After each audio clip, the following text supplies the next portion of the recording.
இந்திய கம்யூனிஸ்ட் கட்சியின் தேசிய குழுவின் முடிவிற்கிணங்க ஆகஸ்ட் 6ஆம் தேதி துவங்கி 15 வரை நாடு முழுவதும் நடைபயண இயக்கத்தை நடத்த இருக்கிறோம். வேலையில்லா திண்டாட்டம், வறுமை, ஏழ்மை, புலம்பெயர்கிற கூலி தொழிலாளர்கள் இவர்களின் கோரிக்கையை முதன்மைப்படுத்துகிறோம். அதேபோன்று விவசாய தொழிலாளர்களின் கோரிக்கைகள், சிறுதொழில், ஒடுக்கப்பட்ட மக்கள், குறிப்பாக தலித் மக்கள், பழங்குடி மக்கள், பெண்கள் இவர்கள் மீதான தாக்குதலுக்கு எதிராக இந்த பிரச்சார நடைபயண இயக்கம் நடைபெற இருக்கிறது. உள்ளூரில் பல்வேறு தொழில் இன்றைக்கு நசிந்து வருகிறது.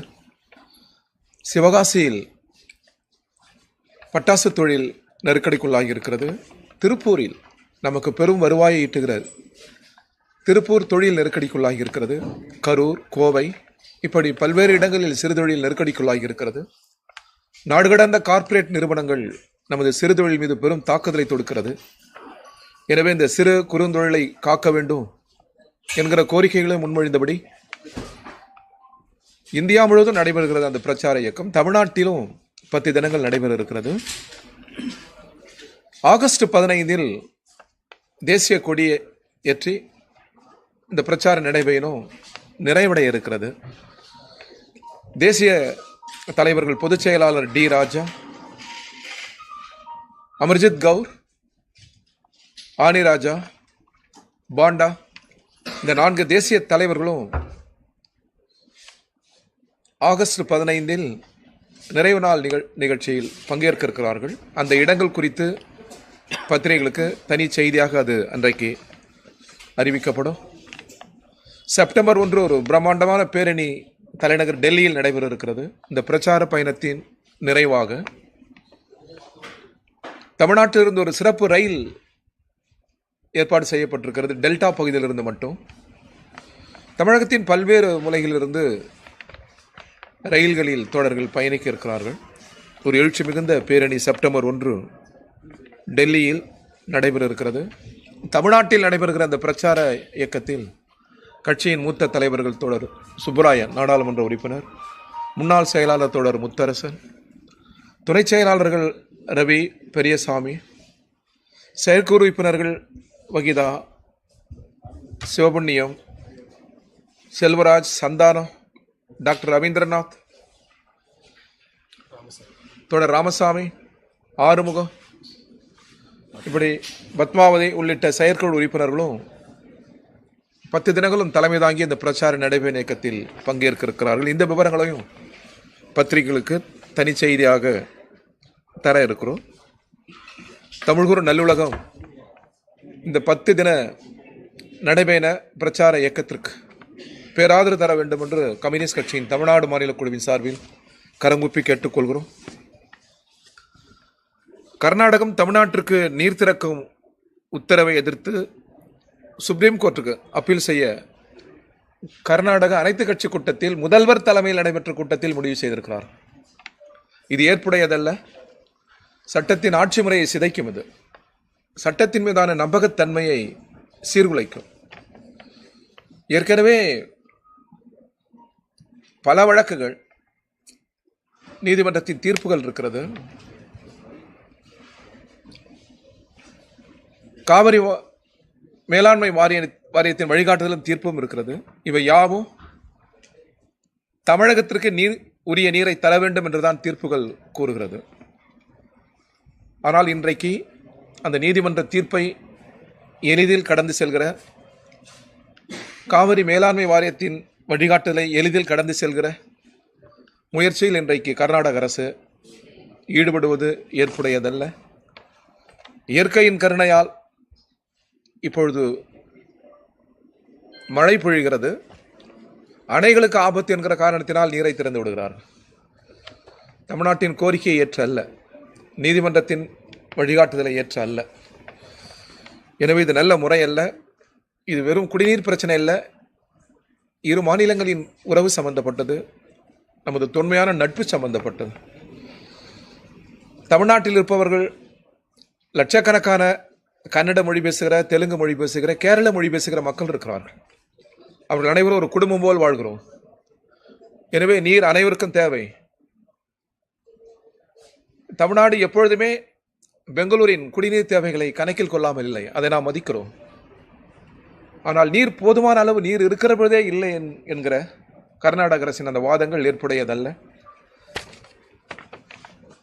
தமிழ்நாட்டிற்குரிய தண்ணீர் நெருக்கடி காலங்களில் நீதிமன்றத்தின் வழிகாட்டுதலின்படி வழங்க வேண்டும் என்பதில் இந்திய கம்யூனிஸ்ட் கட்சி உறுதியாக இருக்கிறது. கர்நாடகாவில் கூட்டப்பட்ட அனைத்து கட்சி கூட்டம் போல் தமிழ்நாட்டிலும் அனைத்து கட்சி கூட்டத்தை முதல்வர் கூட்ட வேண்டும். அதில் ஒருமித்த கருத்து வராது, எனவே நாங்கள் கூட்டவில்லை என்று சொல்லப்படுகிற கருத்து ஏற்புடையதல்ல. தமிழ்நாட்டில் அனைத்து கட்சிகளும் ஒரே கருத்தில் இருக்கிறார்கள். தமிழ்நாட்டிற்கு தண்ணீர் கிடைக்க வேண்டும் என்று, நீதிமன்ற தீர்ப்பை அமலாக்க வேண்டும் என்று. எனவே தமிழ்நாடும் இதில் ஓரணியில் ஒற்றுமையாக இருக்கிறது என்பதை நாம் உணர்த்துவதற்கு, சட்டத்தின்படியான நமக்குரிய நீரை பெறுவதற்கு அனைத்து கட்சி கூட்டத்தை முதல்வர் கூட்ட வேண்டும் என்று நாங்கள் கேட்டுக்கொள்கிறோம்.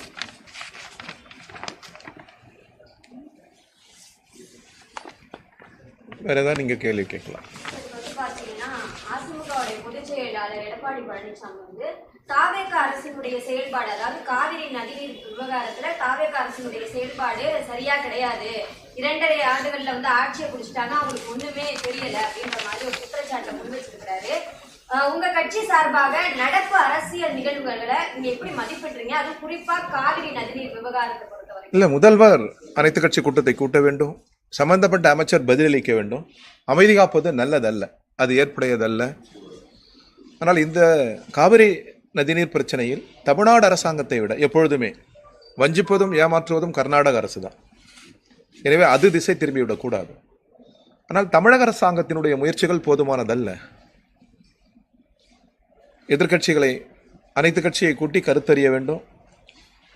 இவ்வாறு பத்திரிகையாளர்கள், ஊடக அன்பர்கள் கேள்விகள் எழுப்புகிற போது சம்பந்தப்பட்ட அமைச்சர் பதிலளிக்க வேண்டும் என்று நாங்கள் கேட்டுக்கொள்கிறோம். அதே குறிப்பா இந்த மாதிரியான சென்சேஷனல் இஷ்யூல வந்து கேள்வி எழுப்பும் பொழுது ஒரு அமைச்சர் பதில் கொடுக்கிறது வந்து ஒரு அக்கௌண்டபிலிட்டியை பிடிக்கக்கூடிய ஒரு செயல்பாடா பார்க்கப்படும். ஆனா வந்து நீர்வளத்துறை அமைச்சர் இதை சார்ந்த கேள்விகள் கேட்டாலே பின்னோக்கி ஓடக்கூடிய அந்த நிகழ்வுகளை தான் பார்க்கிறோம். இதை நீங்க எப்படி பாக்குறீங்க? தாவேக அரசினுடைய அமைச்சர்கள் உரிய பதில் அளிக்கணும் அப்படிங்கிறது வந்து பொதுமக்களினுடைய எண்ணமாகவும் இருக்கு. இது உங்களுடைய பார்வை?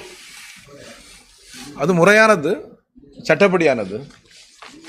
மக்களால் தெரிவு செய்யப்பட்ட பிரதிநிதிகள் மக்களின் கேள்விகளுக்கு பதிலளிக்க வேண்டும். இந்த ஜனநாயகத்தில் தவிர்க்க ஒண்ணாத விதி. பதில் அளிக்க வேண்டும். அடுத்துங்க.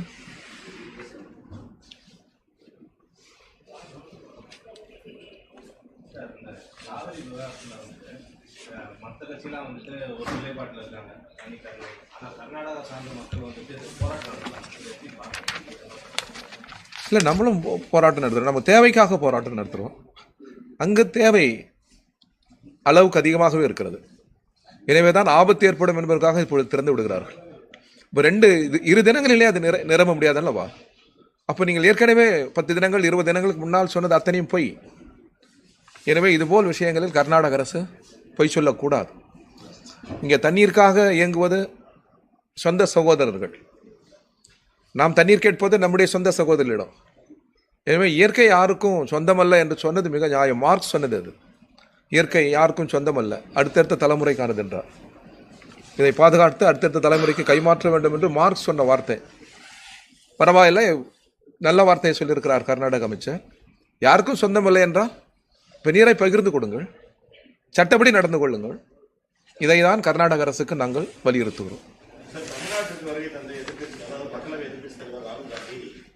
காவேரி விவகாரம், மேகதாது, அதை பற்றி எதுவுமே பேசுகிறேன். தொகுதி மறுவரையில் யார் ஏதாவது பாஜக அரசுக்கு ஆதரவாக செயல்படுறாங்கன்னா உங்களை எட்டப்பர்கள் பேசிட்டு தேசிய அளவில் நீங்கள் கூட்டணியில் இருக்கீங்க, கர்நாடகாவில் காங்கிரஸ் ஆட்சியில் இருக்கு. ஏன் இந்த விவகாரம் கொடுத்து காங்கிரஸுடைய தேசிய தலைமை பேசுவாங்க? நீங்கள் ஒரு காங்கிரஸ் தலைவரை கேட்டிங்களா முழு விவரங்கள் அவங்களுக்கு அளிப்பாங்க. ஆனாலும் கூட அவர் சொன்னதில் ஒரு நல்ல அரசியல் இருக்கிறது. பிஜேபி எதன் பொருட்டும் ஆதரித்து விடக்கூடாது. பிஜேபி அரசியல் சாசன நெறிகளை மீறுகிறது, நாடாளுமன்ற ஜனநாயகத்தை நெருக்கடிக்குள்ளாக்குகிறது, மதச்சார்பின்மையை சிதைக்கிறது. உலகத்தில் வேற எந்த நாட்டிலே நிலவாத ஒற்றுமை இருக்கிறது அல்லவா? இந்து, முஸ்லீம், இஸ்லாமியர், கிறிஸ்தவர் என்று நாம் கூடி வாழ்கிற அந்த கூட்டு செய்வுக்கு நெருக்கடியை தருகிறது. எனவே எதன் பொருட்டும் பிஜேபியை ஆதரித்து விடக்கூடாது என்கிற அந்த கருத்தில் எங்களுக்கு உடன்பாடு உண்டு. மற்ற விஷயங்களை நீங்கள் அவர் குறித்து இல்ல அவர் எட்டப்பர்னு குறிப்பிட்டு சொன்னது திமுகவை தான் குறிப்பிட்டு சொல்லிட்டு போனாரு அப்படின்ற மாதிரி விமர்சிக்கப்பட்டார். நீங்கள் அது எங்களை பொறுத்த வரைக்கும் அரசியலில் அந்த இருமொழி சிலேடை மொழியில் பேசுவது எங்களுக்கு உடன்பாடு இல்லை. நேரடியாக அரசியலை நாங்கள் பேசுகிறோம். இது நீங்கள் காங்கிரஸ் தலைவர்களை கேள்வி கேட்கிறது. ராகுல் காந்தி சொன்ன கேள்விக்கு என்ன கேட்கிறேன்னா, இப்ப ராகுல் காந்தி வந்து கர்நாடகத்தில் ஆளுகின்ற கட்சி காங்கிரஸ் கட்சி, இங்க இருக்கக்கூடிய அரசுக்கு காங்கிரஸ் வந்து கூட்டணியா இருக்காங்க, கூட்டணி ஆட்சி தான் நடந்துருக்கு. சோ ராகுல் காந்தி தலையிட்டா அதுக்கு ஒரு சுமூகமான ஒரு தீர்வு கிடைக்கும் அப்படின்றத நம்புறாங்க. சோ அன்புமணியும் தொடர்ச்சியா இதைதான் சொல்லிட்டு இருக்காரு. சோ அத மாதிரி நீங்க தான் வலியுறுத்துறீங்க. எங்களை பொறுத்த வரைக்கும் ரெண்டு பேரும் சுமூகமா பேசி ஒரு நல்ல முடிவு எட்டப்படுறதுக்கான இல்லை எங்களை பொறுத்த வரைக்கும் பேசி சுமூகம் இவர் சொன்னால் நடந்துவிடும் என்பதெல்லாம் அல்ல. சட்டத்துக்கு மேல் உயரம் யாரும் அல்ல. சட்டத்தின் ஆட்சி முறை நிலவுகிற நாட்டில் சட்டத்துக்கு கீழ்தான் மாண்புமிகு ராஜீவ்காந்தி ஆகட்டும், மாண்புமிகு பிரதமர் ஆகட்டும், சட்டம் ராகுல் காந்தி ஆகட்டும், சட்டம் யாவற்றுக்கும் மேலானது. எனவே சட்டப்படி எங்களுக்குரிய நீரை கொடுங்கள். நீதிமன்ற தீர்ப்பின்படி எங்களுக்கு தண்ணீரை தாருங்கள். இருவர் பேசி தீர்த்து விடுவார்கள், யாரோ ஒரு கருணையால் இது திறந்து விடும் என்பதெல்லாம் அல்ல. இது எங்கள் உரிமை. இது கருணை இல்லை. நான் என்ன சொல்றேன்னா, ராகுல் காந்தி நேரடியா அவங்க சொல்லல. அதை நீங்க வந்து சட்டம் ஏற்கனவே தீர்ப்பு இருக்கு, தீர்ப்பை நீங்க வந்து ஒபே பண்ணுங்க அப்படின்னு சொல்லிட்டு அங்க இருக்கக்கூடிய சிஎம் ஏன் சொல்ல மாட்டாருன்றதான் அவரை தான் கேட்கணும். நீங்க நாங்கள் சொல்லணும்னு கேட்டுக்கொள்கிறோம். சட்டத்தின்படி நீதிமன்றத்தின் வழிகாட்டுதலின்படி தண்ணீர் எங்களுக்கு வேண்டும் என்று நாங்கள் கேட்கிறோம். ஏன் அவர்கள் தயங்குகிறார்கள் என்பதை நீங்க தான் கேட்கணும் அவங்க கிட்ட. சொல்லுங்க சார்.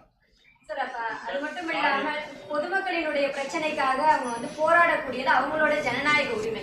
மனு கொடுக்கும் பொழுது வரைக்கும் காவல்துறை எதுவும் சொல்றது கிடையாது. ஆனா நாளைக்கு போராட்டம்னா இரவு வந்து நீங்க போராட்டம் நடத்தாதீங்க, அனுமதி இல்ல, அந்த மாதிரியான விஷயங்களை உப்பு கொடுத்துறதா ஒரு தகவல் நமக்கு கிடைச்சிருக்கு. இப்ப காலையில ஒரு போராட்டத்துக்கு போயிட்டு வந்தோம், மீனவர் பிரச்சனை, அவங்களும் இதே மாதிரியான விஷயத்த பதிவு பண்றாங்க. போராடக்கூடியவர்களை அந்த போராட்டங்களை ஒடுக்க நினைக்கிறதா தாவேக அரசு அப்படின்ற ஒரு கேள்வி எழுப்பப்படுது. இதுக்கு உங்களுடைய பதில்? போராடுவது சட்ட உரிமை, சட்டம் நமக்கு வழங்கியிருக்கிற உரிமை. இது ஒன்றும் கருணை அல்ல. பிரிட்டிஷ் ஏகாதிபத்தியம் ஆட்சியில் இருந்தபோதே போராடி பெற்ற உரிமை அது. எனவே இது சலுகையும் அல்ல, யாருடைய கருணையும் அல்ல, இது உரிமை. இன்னும் சொல்வதென்றால் பல நாடுகளில் நாங்கள் தொடர்ந்து வலியுறுத்துகிறோம், சில இடங்களை ஒதுக்கி வைத்து போராட்டத்திற்கான வழிவகைகளை அரசே செய்ய வேண்டும். அரசுக்கு அதில் கூடுதல் பொறுப்பு இருக்கிறது. இப்பொழுது நடைபெறுகிற போராட்ட இடங்கள் எல்லாம் மக்கள் சந்திக்காத, மக்கள் பார்வையில் படாத இடமாக ஒதுக்கி வைக்கிறார்கள். அது நல்லதல்ல. போராட்டங்கள் உழைப்பாளி மக்களின், அதிலும் உழைப்பாளி மக்களின் உரிமை போராட்டங்களால் தான் உலகம் முழுவதும் ஜனநாயகம் வளர்ந்து வந்திருக்கிறது. உலகம் முழுவதும் உழைக்கிற மக்களின் போராட்டங்களால் எந்த பாதிப்பும் வரலாற்றில் ஏற்பட்டதில்லை. எனவே அத்தகைய போராட்டங்களை ஊக்குவிப்பது ஜனநாயகத்திற்கு நல்லது. போராட்டங்களை ஒடுக்க நினைப்பதோ அல்லது போராட்டங்கள் கூடாது என்று நினைப்பதோ அரசு செய்கிற பெரும் அரசியல் பிழை. அதை நாங்கள் ஏற்கவில்லை. அடுத்து காவேரி மேலாண்மை உச்சநீதிமன்றத்துடைய இறுதி அடிப்படையில் காவேரி மேலாண்மை அமைச்சு அவங்க தான் இறுதி என்று சொல்லியாச்சு. இதுக்கு நடுவில் மேலதாவுக்கு தனியா ஒரு தீர்ப்பாயம் அமைக்கணும்னு சொல்ற திமுகவுடைய கருத்தை சிக்கி ஏற்கிறார். மேகதாது அணை கட்டப்படக்கூடாது, கட்ட முடியாது, கட்டக்கூடாது, கட்ட முடியாது. அது சட்ட விரோதம். அது சட்டத்தை சிதைப்பது. அதில் இந்திய கம்யூனிஸ்ட் கட்சி ஆழமாக இருக்கிறது. காவிரி நதிநீர் பிரச்சனை சம்பந்தமாக ஏற்கனவே நீதிமன்றம் என்ன தீர்ப்பு வழங்கியிருக்கிறதோ அந்த தீர்ப்பை அமலாக்க வேண்டும். இன்னொரு முறை பேசுவது, இதில் பெரும் தலைவர்கள் பேசினால் பிரச்சனை தீர்ந்துவிடும் என்பதெல்லாம் திசை திருப்புவது. எங்களுக்கு சட்டப்படியான நீரை கொடுங்கள். நாங்கள் நீர் பிடிப்பு பகுதியில் வாழவில்லை. தமிழ்நாடு நீருக்கு இயங்குகிற மாநிலம். கேரளா போல், ஆந்திரா போல், கர்நாடகம் போல் நீர்பிடிப்பு மாநிலம் அல்ல தமிழ்நாடு. டெல்டா அது தமிழ்நாட்டின் உயிர். எனவே காவிரி எங்கள் உயிர். காவிரியை யாரும் அணை போட்டு தடுக்க முடியாது. தடுத்தா என்ன ஆகும்? தடுத்து பாருங்களேன். இப்போ நிறுத்துங்களேன். நீங்க கர்நாடக அரசு இப்போ நிறுத்த சொல்லுங்க தண்ணியை. ஏன் நிறுத்த முடியாது? பொங்கி வருகிற காவிரி தமிழ் மண்ணுக்கு வந்தால்தான் காவிரி. தமிழ் மண்ணில் காவிரி கால் பதித்தால் தான் காவிரி முழு பொருள்படும். இயற்கை நீதியாகட்டும், சட்டப்படி ஆகட்டும், தமிழ்நாட்டிற்கு காவிரி மிக மிக அவசியம். பிரச்சனை இல்லை. ஆனால் மற்ற எந்த ஒரு கோரிக்கையும் எதிர்கட்சிகள் சொல்ற ஒரு கருத்தையும் விஜய் கேட்காம இருக்கிறதுன்னு சொல்ற குற்றச்சாட்டு வைக்கிறாங்க. கேட்கணும்.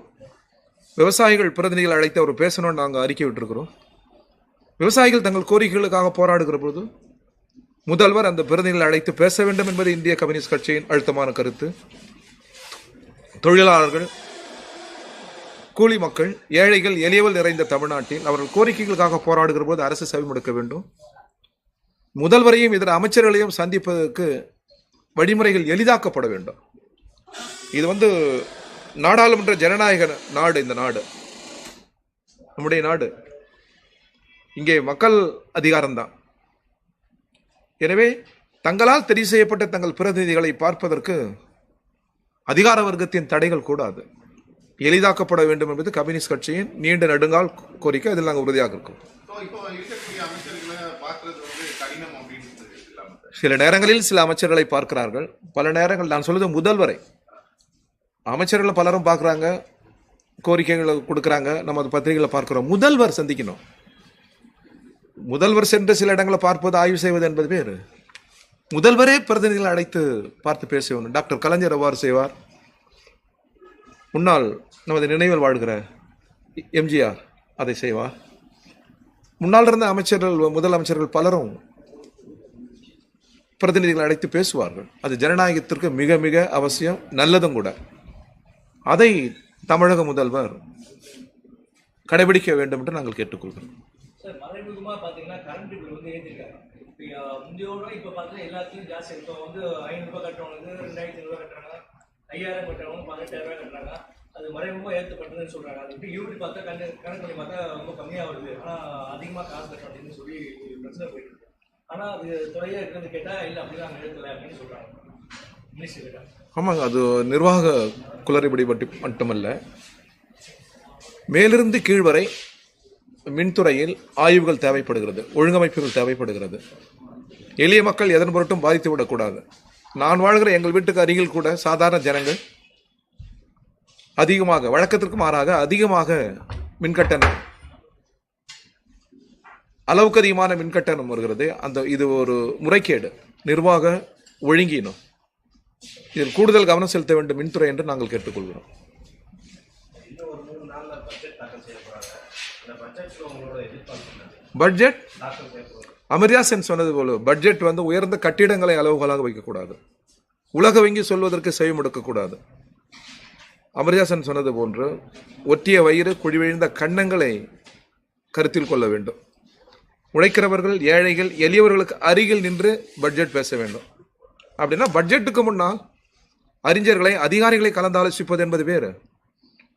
ஆனால் எளிய மக்களை அடையாளப்படுத்துகிற தொழிலாளர்களை, விவசாயிகளை, கூலி மக்களை அடையாளப்படுத்துகிற பிரதிநிதிகளை அழைத்தும் கருத்து கேட்க வேண்டும். அறிஞர்களுக்கு இல்லாத நல்லறிவும் அனுபவ அறிவும் வாழ்நாளெல்லாம் அந்த உழைக்கும் மக்களுக்காக போராடுகிற அமைப்புகளுக்கு இருக்கும், அதன் தலைவர்களுக்கு இருக்கும். அங்கேயும் கருத்தறிய வேண்டும் என்று நாங்கள் கேட்டுக்கொள்கிறோம். இந்திய கம்யூனிஸ்ட் கட்சியின் தேசிய குழுவின் முடிவிற்கு இணங்க ஆகஸ்ட் 6ஆம் தேதி துவங்கி 15 வரை நாடு முழுவதும் நடைபயண இயக்கத்தை நடத்த இருக்கிறோம். வேலையில்லா திண்டாட்டம், வறுமை, ஏழ்மை, புலம்பெயர்கிற கூலி தொழிலாளர்கள், இவர்களின் கோரிக்கையை முதன்மைப்படுத்துகிறோம். அதேபோன்று விவசாயம், விவசாய தொழிலாளர்களின் கோரிக்கைகள், சிறுதொழில், ஒடுக்கப்பட்ட மக்கள், குறிப்பாக தலித் மக்கள், பழங்குடி மக்கள், பெண்கள், இவர்கள் மீதான தாக்குதலுக்கு எதிராக இந்த பிரச்சார நடைபயண இயக்கம் நடைபெற இருக்கிறது.